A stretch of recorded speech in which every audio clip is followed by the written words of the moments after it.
श्री स्वामी समर्थ। नमस्कार लाडक्या बहिणींनो, मित्रांनो, प्रेक्षकांनो, मी प्राध्यापक विशाल सर।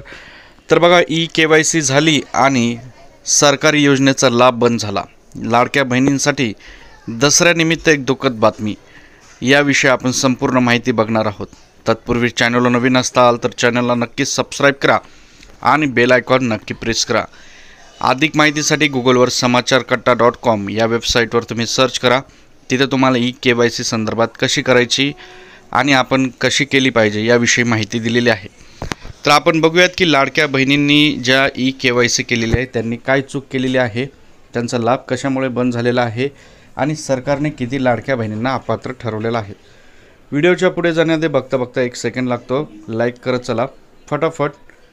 तर भरपूर लाडक्या बहिणींनी लाईक केलेले, धन्यवाद।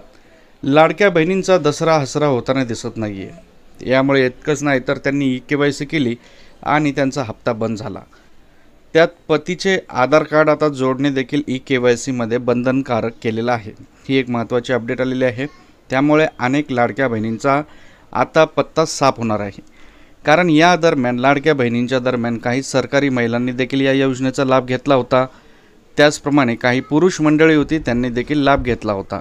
त्यामुळे सरकारने आता KYC करण्याचा निर्णय घेतलेला आहे आणि आत्तापर्यंत जवळपास 8,000 लाडक्या बहिणी अपात्र ठरलेल्या आहेत आणि त्यांना जे हप्ते मिळालेले आहेत ते परत घेण्याचे आदेश काढलेले आहेत। जवळपास ही जी 14 करोड रुपये हे परत सरकार आपल्या तिजोरीत भरणार आहे आणि खरीच ज्या लाडक्या बहिणी आहेत, गरीब गरजू, त्यांनाच फक्त लाभ मिळणार आहे।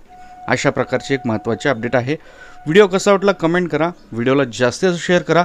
सर्वांना दसऱ्याच्या शुभेच्छा। व्हिडिओ लाईक शेअर करा। धन्यवाद। श्री स्वामी समर्थ।